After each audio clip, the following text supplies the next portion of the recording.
सूत जी कहते हैं कल्प वेद के अनुसार गणेश जी की जन्म की कथाएं अलग अलग हैं, लेकिन वर्तमान कल्प के अनुसार गणेश जी का जन्म किस प्रकार से हुआ यह मैं तुम्हें बता रहा हूं।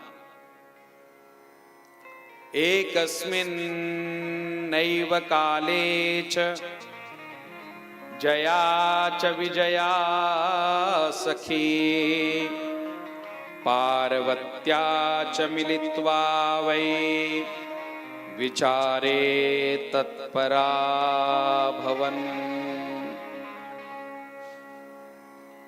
एक बार पार्वती जी अपनी सखियों के साथ में, जया और विजया नाम की सखियों के साथ में बैठी थी।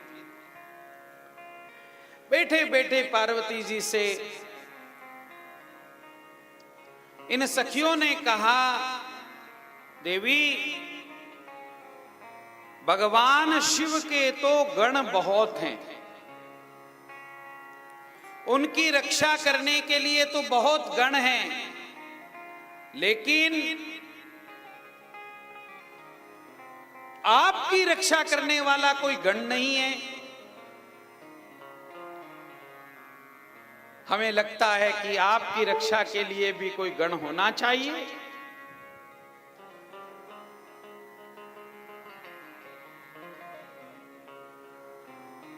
पार्वती जी ने भी मन मना लिया कि आज मुझे भी कोई गण प्रकट करना है।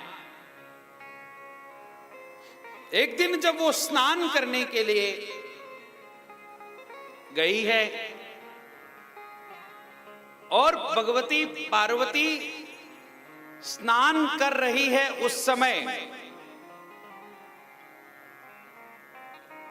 उन्होंने अपने हाथ में उबटन लिया है। पहले हम लोग नहाते थे ना, तो स्नान करते समय साबुन शैम्पू ये सब नहीं होता था। ये शैम्पू जो आया है वो हमारे आंखों के सामने देखते देखते प्रकट हुआ है। पहले लोग दूध से दही से नहाते थे, इसलिए आशीर्वाद भी यही देते थे, दूधो नाओ पूतो फलो। यहां जो पुरानी माताएं बैठी हैं वो शायद नहाई भी हैं दूध से, दही से, छाछ से अपने बाल धुआ करती थी।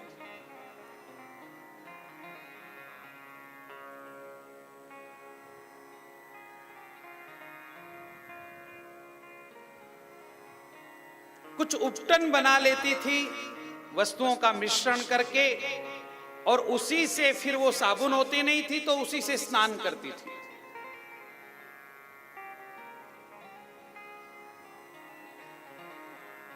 पंचगव्य की साबुन बना ली और उसी से स्नान कर लिया।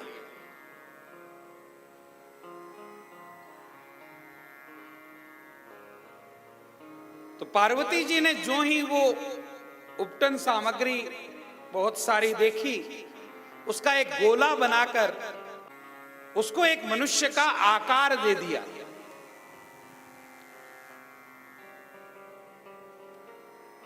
और उसमें प्राण स्थापित कर दिए। ये साक्षात भगवती जगदम्बा है। ये पंडित जी अगर मंत्रों से एक सुपारी में गणेश जी को ले आते हैं तो जगदम्बा है। एक मूर्ति में यदि परमात्मा आ सकते हैं मंत्रों के द्वारा, तो भगवती जगदम्बा क्यों नहीं एक मूर्ति में मनुष्य का प्राकट्य कर सकती है। तो ये वैज्ञानिक यदि एक चलता फिरता एक मशीन, चलने फिरने वाली मशीन बना सकते हैं, तो भगवती जगदम्बा क्यों नहीं बना सकती। आखिर ये विज्ञान आया तो शिव पार्वती से ही है। देखो, जितना भी संसार में ज्ञान है वो सारा का सारा ज्ञान उनके पास भारतीय सनातन धर्म से पहुंचा है मेरे भाई बहन। भारतीय सनातन धर्म ने वो ज्ञान दिया है। जो कुछ भी संसार के पास ज्ञान है, वो सारा का सारा ज्ञान सनातन धर्म से उनके पास पहुंचा है। और उसके मूल में शिव और पार्वती हैं। इन दोनों ने गृहस्थाश्रम में बैठ करके जो आपस में चर्चा की, उसी से ये सारे के सारे शास्त्र प्रकट हुए, उसी से ये दिव्य ज्ञान प्रकट हुआ।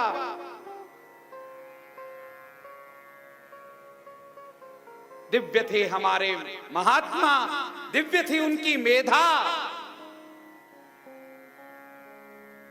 कि उन्होंने उस दिव्य ज्ञान को अपनी मेधा शक्ति से अपने भीतर लेकर के आए और उस ज्ञान को हम जैसे लोगों तक पहुंचाया।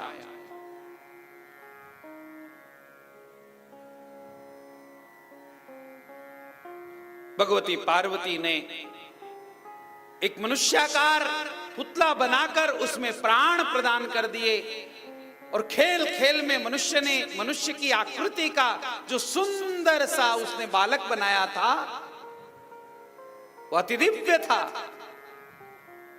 सर्वावयव निर्दोषम, ऐसा एक बालक था कि जिसके सारे के सारे अवयव बहुत सुंदर थे।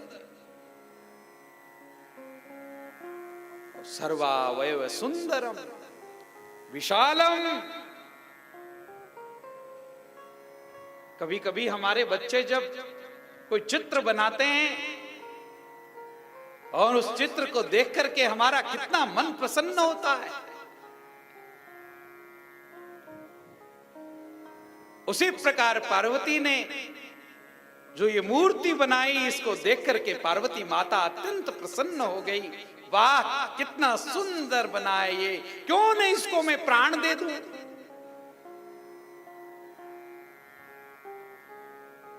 विशालम सर्व सौभाग्यम महाबल पराक्रमम, उसको जो ही प्राण प्रदान किए वो महाबलशाली बन गया।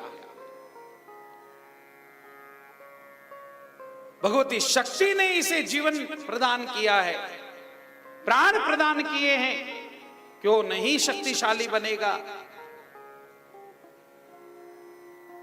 सुंदर वस्त्र बनाए दिए हैं, नाना अलंकार प्रदान किए, और उसके माथे पर हाथ रख करके भगवती पार्वती ने कहा, बेटा आज के बाद तू मेरा पुत्र कहलाएगा। मत पुत्रस्त्वम मदीयोसी नान्यः कश्चित् यहास्ति में। बेटा अब मैं स्नान कर रही हूं, मैं जल विहार करना चाहती हूं मेरे सखियों के साथ में, लेकिन कोई भी यहां पर आना नहीं चाहिए, इस बात का ध्यान रखो। तुम द्वारपाल बन करके मेरे द्वार पर खड़े हो जाओ, किसी को भी भीतर मत आने देना।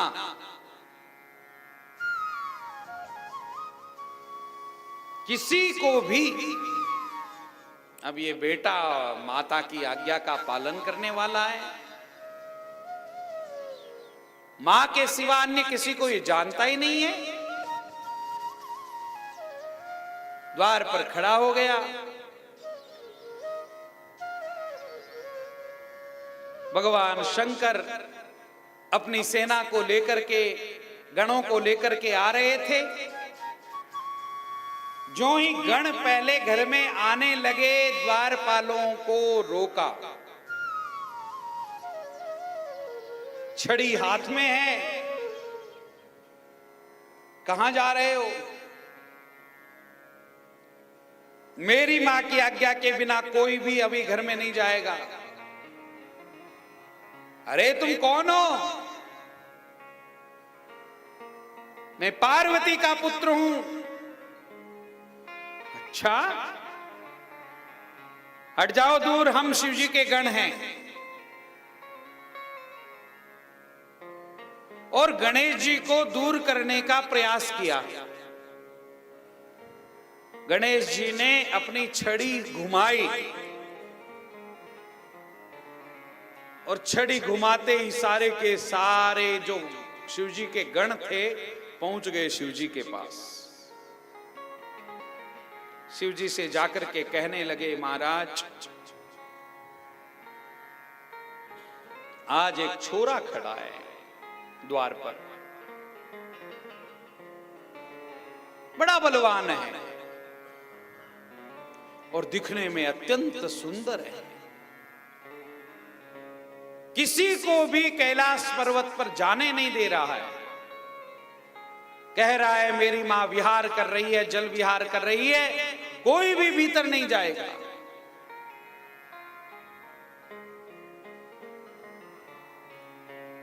भगवान शिव ने अब सारे देवताओं को भी बुला लिया वहां पर। ब्रह्मा जी थे, ब्रह्मा जी को कहा, ब्रह्मदेव आप जाओ जरा देखो कौन छोरा है।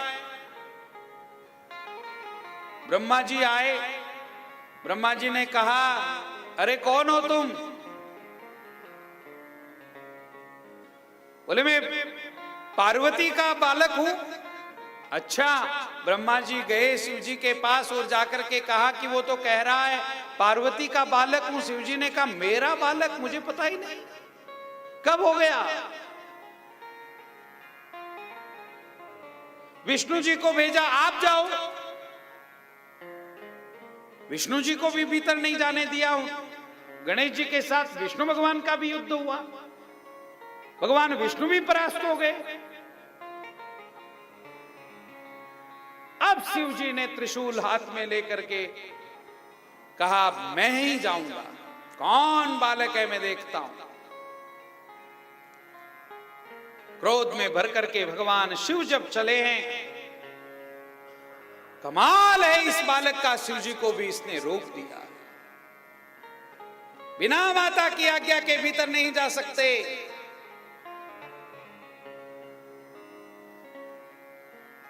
तुम जिसको मां कह रहा है उसका स्वामी मैं हूं। होंगे आप स्वामी, लेकिन मुझे मेरी माता ने आपका कोई परिचय नहीं दिया है। बिना उनकी परमिशन के, बिना पूछे आपको हम अंदर नहीं जाने देंगे। शिव जी ने युद्ध किया। बालक बड़ा तेजस्वी था, भगवान सदाशिव को भी परास्त कर दिया। आखिर भगवान ने अपने त्रिशूल से इस बालक का मस्तक काट डाला।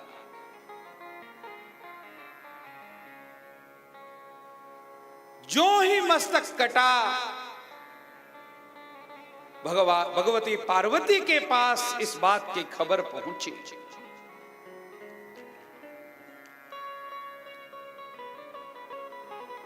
भगवती पार्वती करुण क्रंदन करने लगी, किस कारण से मेरे जीवन में ये भयंकर दुख आ गया। भगवती पार्वती कह रही है किस कारण से मेरे जीवन में ये दुख आ गया। इसका मतलब क्या होता है मेरे भाई बहन? इसका तात्पर्य यही होता है कि कोई भी व्यक्ति ये विचार न करे कि मेरा जीवन दुख रहित होगा, मैं सर्व संपन्न हो जाऊंगा। अरे बड़े बड़े महात्माओं के भी जीवन में दुख आते हैं। भगवान श्री कृष्ण और राम जैसे महापुरुषों के जीवन में भी कष्ट आए हैं।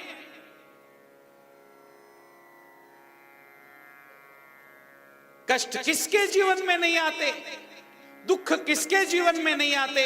दुख सभी के जीवन में आते हैं, लेकिन दुखों में जो घबराता नहीं और दुखों का सामना करता है वही जीवन में महान बनता है। कोई भी आज तक मखमल के गद्दे पर सोकर के महान बना हो तो बताइए। फूलों की पंखुड़ियों को सोकर के आज तक कोई महान बना हो तो बताइए।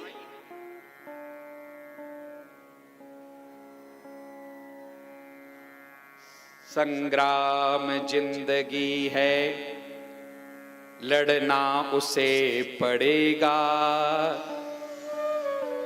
जो लड़ नहीं सकेगा आगे नहीं बढ़ेगा।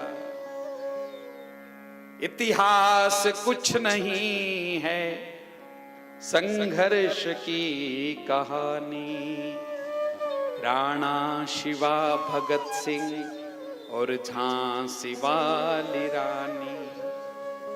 कोई भी कायरों का इतिहास क्यों पढ़ेगा, जो लड़ नहीं सकेगा आगे नहीं बढ़ेगा।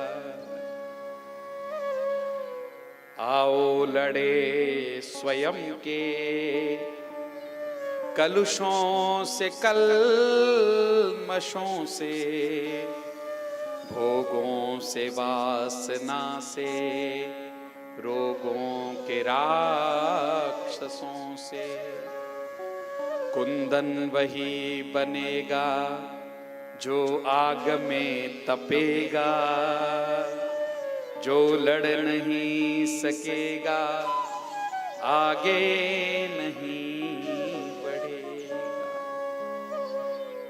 चिंतन चरित्र में अब विकृति बढ़ी हुई है, चहुं ओर कौरवों की सेना खड़ी हुई है। क्या पार्थ इन क्षणों में व्यामोह में फंसेगा, जो लड़ नहीं सकेगा आगे नहीं बढ़ेगा। संग्राम, संकट ये जीवन की सच्चाई है मेरे भाई बहन।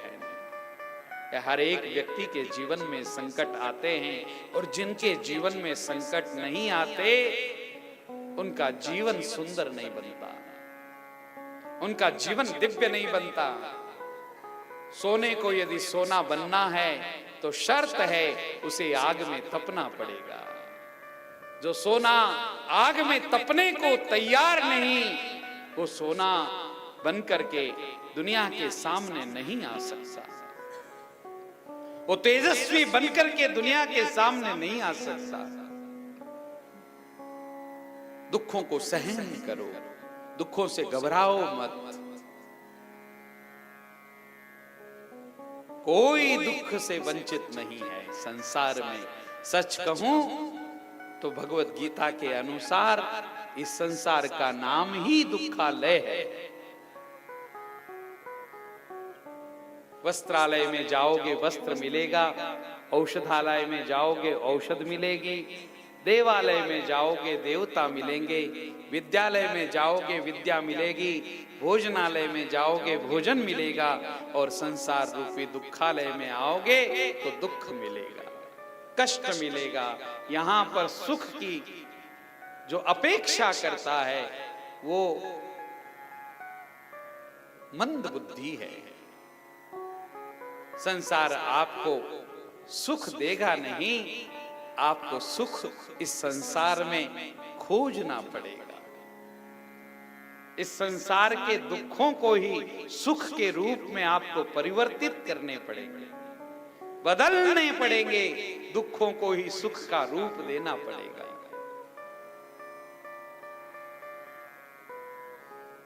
सुख की और दुख की कोई मूलतः परिभाषा है नहीं। जिसको एक दुख लगता है दूसरे को वही सुख लगता है। एक के लिए शराब की जो बोतल है वो दुख है, दूसरे के लिए शराब की बोतल सुख है। एक के लिए तंबाकू गुटखा सुख है और दूसरे के लिए तंबाकू और गुटखा सुख है। सुख दुख की कोई परिभाषा नहीं है। हम जैसी परिभाषा कर देते हैं वैसी परिभाषा हो जाती है। अनुकूलता का नाम सुख, प्रतिकूलता का नाम दुख। इसलिए दुखों में सुख खोजो, कष्टों को सहो, जितना कष्ट सहेंगे उतने महान बनेंगे। जितना ज्यादा मूर्तिकार पत्थर को घिसेगा उतनी ही सुंदर मूर्ति उस पत्थर से निर्मित होगी।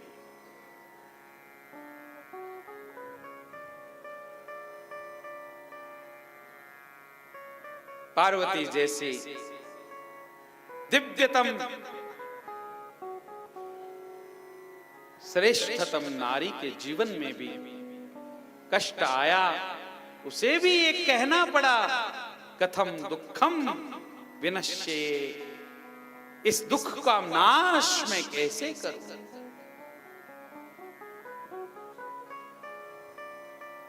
अब यदि मेरे पुत्र को पुनर्जीवित किसी ने नहीं किया तो मैं प्रलय कर दूंगी।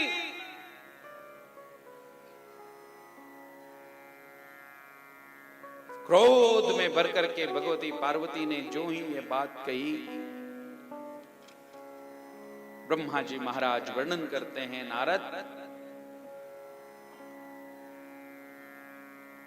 शंभुगणों ने आकर के भगवान शंकर से कहा कि आज भगवती बहुत चिड़ी हुई है।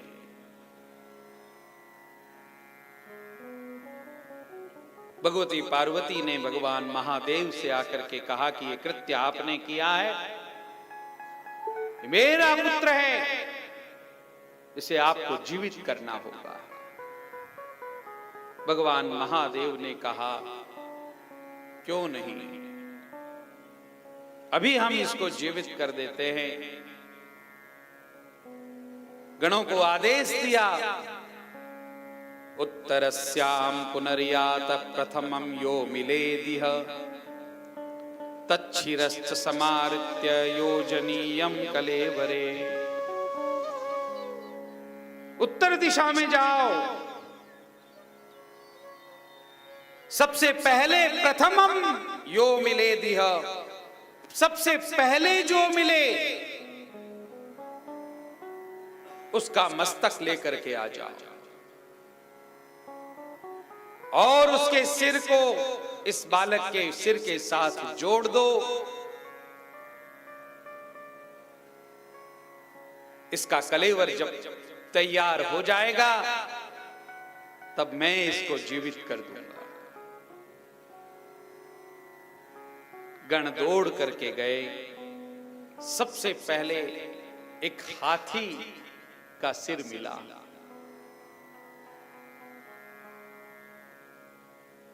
उसका भी एक दांत तोड़ लिया गया था, एक दांत शेष था,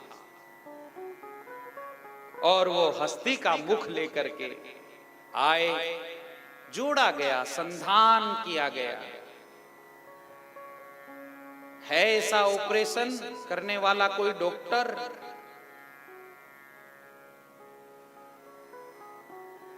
कितनी पुरानी हमारी भारतीय संस्कृति है। मस्तक भी यदि किसी का कट गया है तो उसको संधान किया जा सकता है, उसको पुनर्जीवित किया जा सकता है।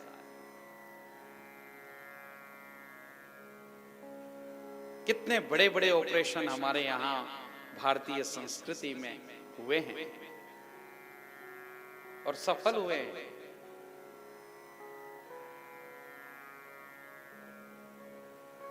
हस्ती का मुख लगाया, भगवान ने उसे जीवित किया।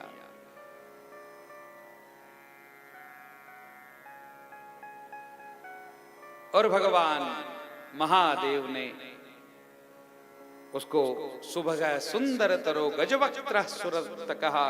गजवक्त्र उनका नाम रखा, एक दंत उनका नाम रखा। 12 नाम गणेश जी के ऐसे हैं जिनका प्रतिदिन यदि मनुष्य नाम ले तो उसकी सारी की सारी मनोकामनाएं पूर्ण होती है।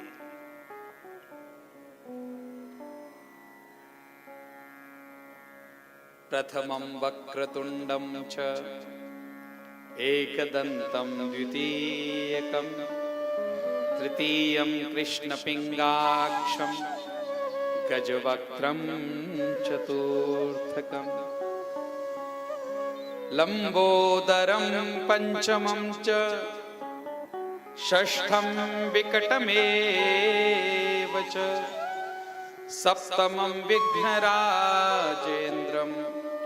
धूम्रवर्णं तथाष्टमम् नवमं भालचन्द्रं च दशमं तु विनायकम् एकादशं गणपतिं द्वादशं तु गजाननम् द्वादशैतानि नामानि त्रिसन्ध्यं यः पठेन्नरः न च विघ्नभयं तस्य सर्वसिद्धिकरं परम् विद्यार्थी लभते विद्यां धनार्थी लभते धनं पुत्रार्थी लभते पुत्रान् मोक्षार्थी लभते गतिम् जपेत गणपति स्तोत्रम षड्भिर यानी 6 महीने षड्भिर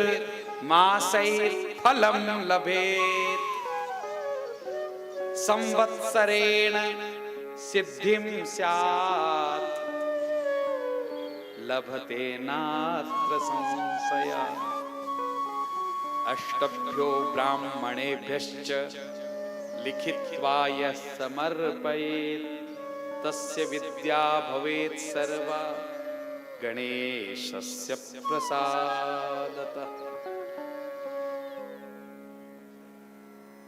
6 महीने कोई यदि ये 12 नाम ले लेता है, षड्भिर मासै फलम लभेत, जो चाहता है वो मिल जाता है उसको 6 महीने में, बस लगातार लेना है,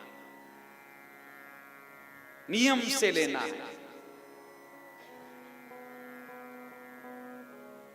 8 ब्राह्मणों को यदि यह गणपति स्तोत्र को लिख करके दान कर देता है तो उसके पास तो सारी की सारी विद्याएं आ जाती हैं। अष्टभ्यो ब्राह्मणेभ्यश्च लिखित्वा यः समर्पयेत् तस्य विद्या भवेत् सर्वा गणेशस्य प्रसादतः।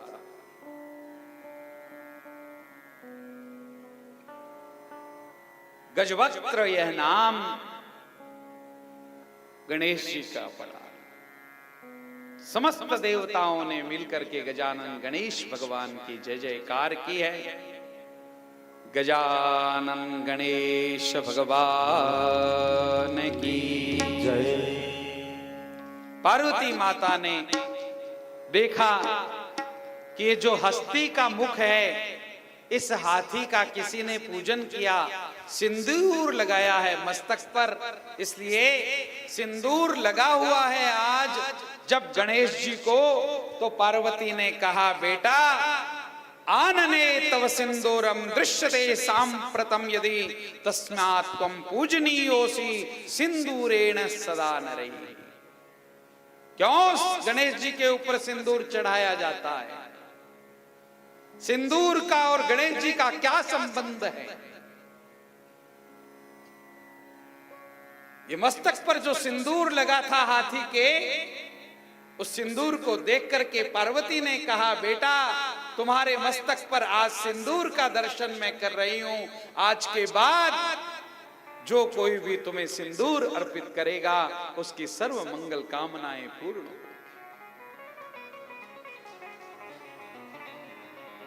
सिंदूर से तुम्हारी विशेष पूजा मानी जाएगी।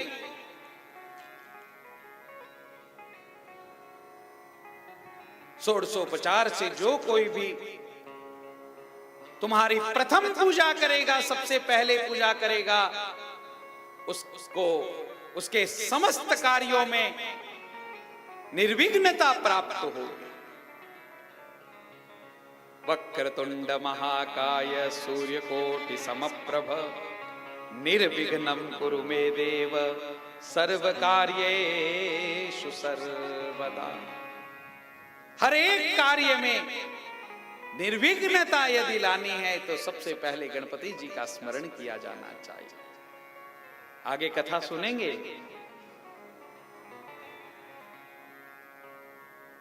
जब त्रिपुरासुर का वध करने के लिए भगवान शंकर चले हैं ना, गणेश जी का स्मरण नहीं किया, साथ में लेकर नहीं गए अपने बेटे को, गणेश जी का स्मरण नहीं किया, इसलिए उनका अंगूठा जहां था वहीं रुक गया, बाण चल ही नहीं रहे हैं। तब आकर के उन्हें बताया गया कि आपने अपने पुत्र गणपति का स्मरण नहीं किया है, और उनका स्मरण किए बिना आप युद्ध निर्विघ्नता पूर्ण कैसे कर सकते हैं। इसलिए कोई भी काम हो, सबसे पहले महागणपति का स्मरण किया जाए।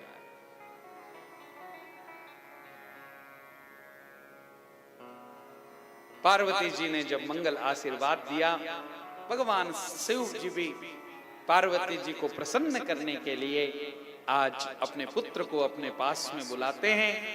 आज के बाद तुम्हारा नाम बेटा मैं विघ्न हरता रखता हूं, तुम्हारा जो कोई भी नाम लेगा उसके सारे के सारे विघ्न दूर हो जाएंगे। तुम्हारा विघ्न हरता नाम है, और तुम्हें मेरे गणों में, सभी गणों में मैं प्रमुख बनाता हूं। सर्वगणाध्यक्ष, तुम मेरे समस्त गणों के अध्यक्ष हो, इसलिए तुम्हारा नाम गणपति, गणों के पति हैं, इसलिए गणपति हैं। चतुर्थ्याम त्वं समुत्पन्नो भाद्रे मासि गणेश्वरः असिते च तथा पक्षे चंद्रस्योदयने शुभे। तुम्हारा जन्म चतुर्थी के दिन हुआ है। गणेश जी का व्रत चतुर्थी के दिन ही क्यों होता है? क्योंकि चतुर्थी के दिन गणेश जी का जन्म हुआ, यानी वो जो मस्तक लगाया गया उस दिन चतुर्थी तिथि थी। इस दिन गणेश जी गणेश्वर बने, गणों के अधिपति बने। जो कोई भी चतुर्थी का व्रत करेगा गणपति, उस व्रत के प्रभाव से मनुष्य की समस्त मनोकामनाएं पूर्ण होगी। इसलिए चतुर्थी के दिन, भाद्र मास की चतुर्थी के दिन यदि कोई व्रत आरंभ करता है और 1 वर्ष तक प्रति चतुर्थी का व्रत करता हुआ चंद्रमा का दर्शन करके व्रत को छोड़ता है, ऐसे व्यक्ति की समस्त मनोकामनाएं पूर्ण होती है।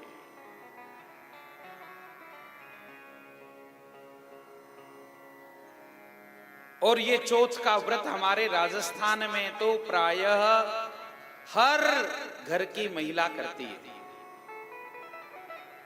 परंपरा ही मानो शुरू हो गई है। पति सर्व मनोकामना पूर्ण होती है, और वो क्या मनोकामना से करती हैं? पति की आयु बढ़े, इसलिए पति की आयु बढ़ाने के लिए चतुर्थी का व्रत करते हैं। सर्व सिद्धि सुशोभनम, यह चतुर्थी का व्रत सब प्रकार की सिद्धि करवाने वाला है। शिव जी कहते हैं, संसारे सुखमिच्छन्ति ये तुलम चापचन एकशः त्वां पूजयन्तु ते भक्त्या चतुर्थ्यां च विधि पूर्वकम। जो कोई भी व्यक्ति संसार में सुख चाहता है, वो चतुर्थी के दिन भगवान श्री गणेश का पूजन करे। भगवान गणपति को दुर्वा सबसे अधिक प्रिय है, इसलिए गणपति स्तोत्र में भी कहा गया, यो दुर्वांकुरेण यजति स वैष्णवोपमो भवति। दुर्वा के द्वारा भगवान श्री गणेश का जो कोई भी पूजन करता है, गणपति उन पर अत्यंत प्रसन्न होते हैं। सूत जी महाराज वर्णन करते हैं, मुनीश्वरों,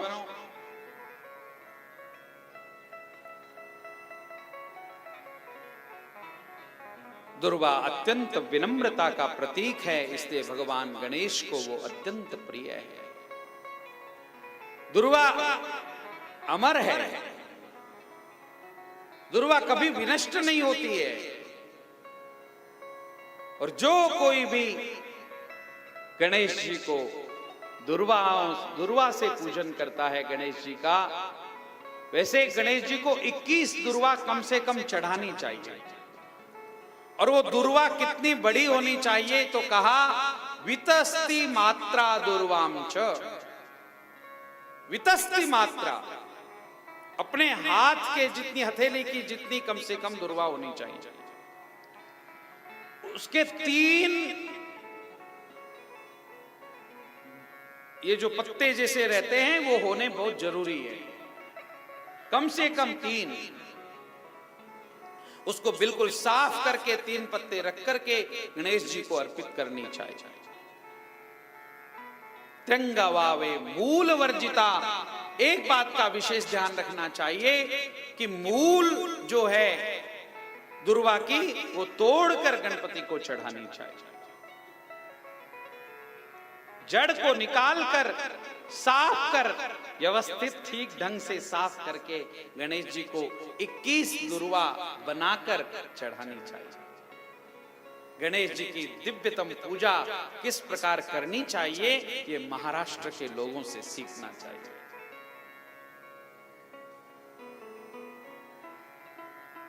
गणेश जी की वो पूजा बहुत सुंदर ढंग से करते हैं।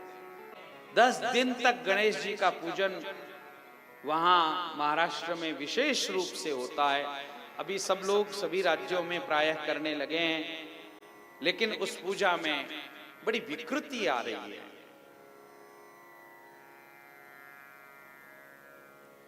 गणेश जी के सामने फिल्मी गाने लगा रहे हैं। ये 10 दिन भक्ति की करने के दिन हैं। इन 10 दिनों में हमें स्तोत्र पाठ करना चाहिए, मंगल गीत गाने चाहिए, स्वयं को संस्कारवान बनाने का प्रयास करना चाहिए। उसके बजाय हम गणेश जी को बिगाड़ रहे हैं। गणेश जी बिगड़ नहीं रहे, ये एक अलग बात है।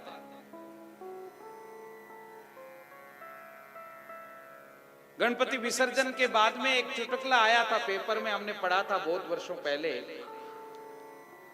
कि विसर्जन के बाद गणेश जी गए, कार्टून आया था एक पेपर में, उसमें दिखाया था कि गणेश जी गए शिव जी के पास कैलाश में गणपति विसर्जन होने के बाद 10 दिन भारत में रहकर, और जो ही गणपति वहां पर पहुंचे और जाते ही सबसे पहले गणेश जी ने अपने पिताजी के सामने लुंगी डांस किया। कार्टून में दिखाया था। पार्वती जी की ओर मुख करके शंकर भगवान ने कहा, देखो देवी, आजकल तो कहीं पर छोरों को भेजो ही मत। भेज दिया कि ऐसे बिगड़ के आ जाते हैं। हमने हमारे छोरे को 10 दिन के लिए भेजा था, और ये 10 दिन में क्या सीख के आया है? लुंगी डांस।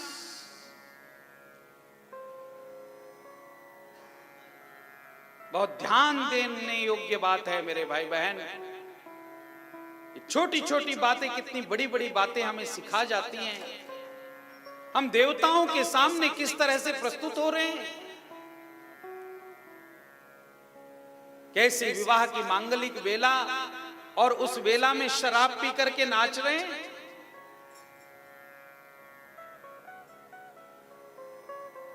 हम वैसे कभी नहीं पीते, लेकिन खाली विवाह शादी में पीते हैं और खाते हैं।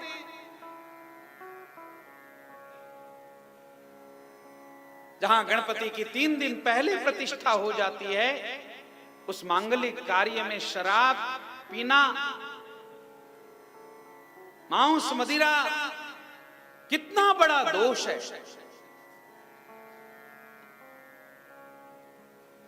जो राजस्थानी समाज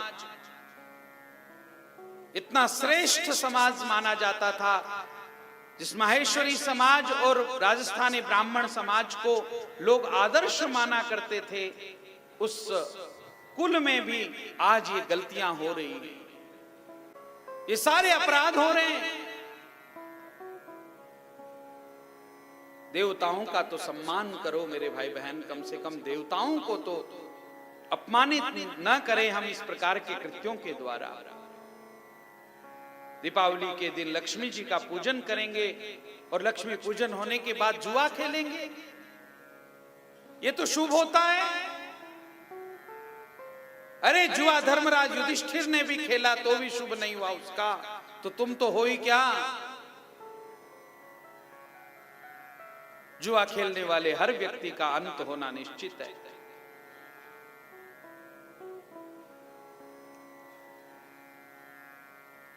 मंगल वेलाओं में, गणपति महोत्सव में शुभ संगीत बजे, कितने सुंदर सुंदर स्तोत्र बने हैं, उन स्तोत्रों का गान हो। सुंदर सुंदर गीत बने हैं, भजन बने हैं, कितना खजाना भरा है YouTube पर आज। कुछ भी आपको देखना हो केवल YouTube को लिखना भी नहीं, बताना है बस, ये निकाल के दे, वो निकाल के दे देगा आपको। कितनी सुविधाएं। कोई भी स्तोत्र सीखना हो, अब 10 दिन में एक गीता का अध्याय सीखने का व्रत क्यों नहीं लेते जी। गणपति के 10 दिनों में मैं एक तो कम से कम गीता का अध्याय सीखूंगी। ये उत्सव आते हैं हमारे जीवन को धन्य बनाने के लिए, और हम उस क्षण का, उस अवसर का लाभ नहीं उठा सकते।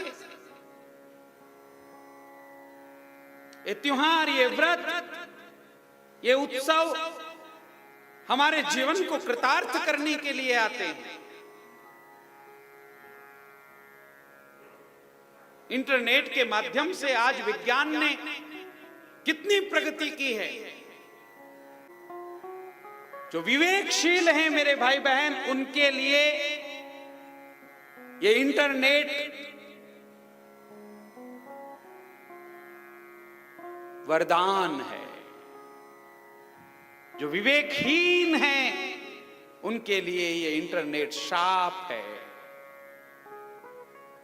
विवेक का सहारा लेकर, अपने आप को मजबूत रखकर जो इंटरनेट का प्रयोग करेगा, वो इंटरनेट उसे विद्वान बना देगा। गूगल गुरु भी उसे विद्वान बना देगा।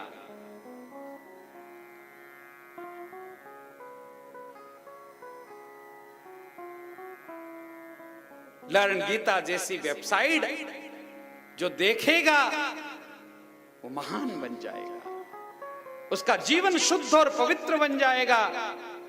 अरे जीवन शुद्ध और पवित्र की क्या बात कहें, वो भगवान का प्रियतम बन जाएगा।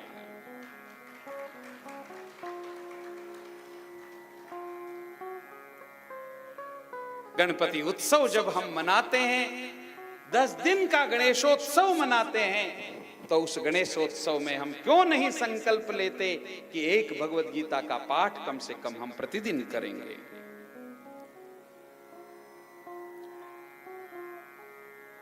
नियम लें, एक अच्छा नियम लें, बढ़िया नियम लें। गणेश जी का आना सार्थक करें।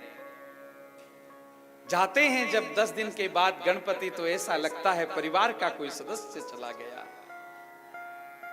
छोटे छोटे बच्चे रोते हैं। हम जब गणेश जी का विसर्जन करते हैं, हमारी छोटी सी कन्या आंखों से अश्रुपात करती है, क्यों नदी में बहा के आ गए मेरे गणपति को। वो रोती है। 10 दिन में उस मूर्ति से उन बच्चों का प्रेम हो जाता है।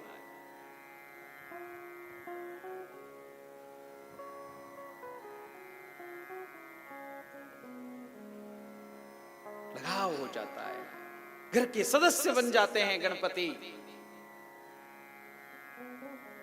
हमारे अपने बन जाते हैं गणपति। जो मांगते हैं वो देते हैं गणपति। इच्छा पूरी करते हैं गणपति। यदि हमने गणपति जी के अनुकूल वातावरण तैयार कर लिया तो आप गणेश जी के सामने शराब पिएंगे, गणेश जी के सामने डीजे बजाएंगे, अमांगलिक फिल्मी गाने चलाएंगे, मुन्नी बदनाम हुई डार्लिंग तेरे लिए, ये गणेश जी को सुनाने की बातें। और ये गणेश जी को सुना रहे हैं।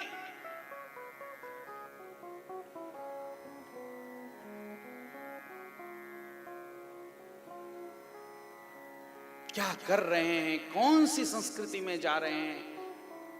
विवेक पूर्वक जीवन जिए मेरे भाई बहन, विवेक का सहारा लें।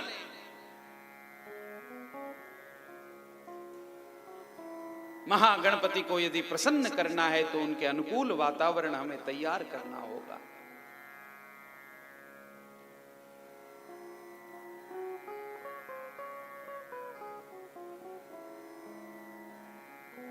चतुर्थी का जो कोई भी व्रत करता है, बाल चंद्रमा का दर्शन करके जो कोई भी भोजन करेगा, गणपति आप उनकी समस्त मनोकामनाओं को पूर्ण करेंगे।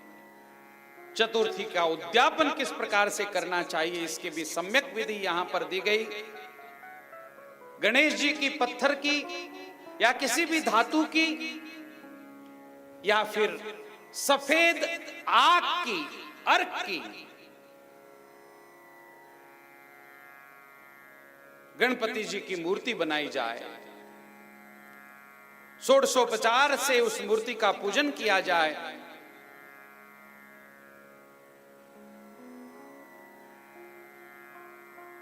बारह ब्राह्मणों को भोजन करवाया जाए।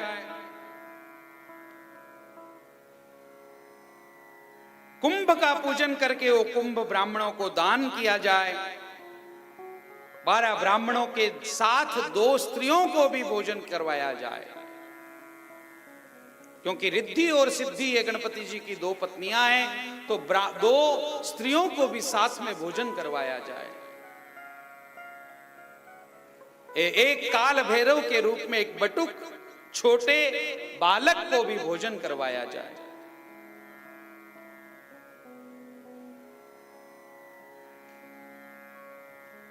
उस दिन, जिस दिन उद्यापन हो महागणपति जी का, संपूर्ण रात्र जागरण किया जाए, फिर दूसरे दिन विसर्जन करते हुए पुनः आगमन की कामना करते हुए उस मूर्ति का विसर्जन कर दें। गणेश जी के लिए किस समाज को गणपति का पूजन करना चाहिए, तो कहा सर्ववर्णे प्रकृतव्या स्त्रीभिश्चैव विशेषतः, सभी वर्णों के लोगों को गणपति की पूजा करने का अधिकार है।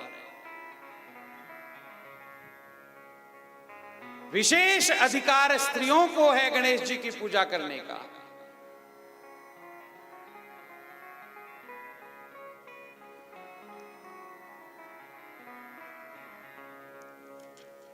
उद्यापन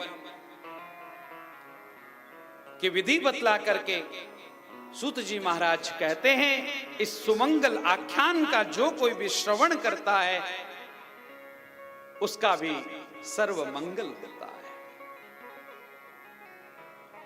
इस आख्यान का श्रवण करने वाले का भी कल्याण होता है। यात्रा काल में, किसी पुण्य पर्व में जो कोई भी महागणपति के जन्म की मंगलमयी कथा का श्रवण करेगा, उसको महागणपति निर्विघ्नता पूर्वक उसकी यात्रा पूर्ण करेंगे, उसके पुण्य काल को और पुण्य बना देंगे।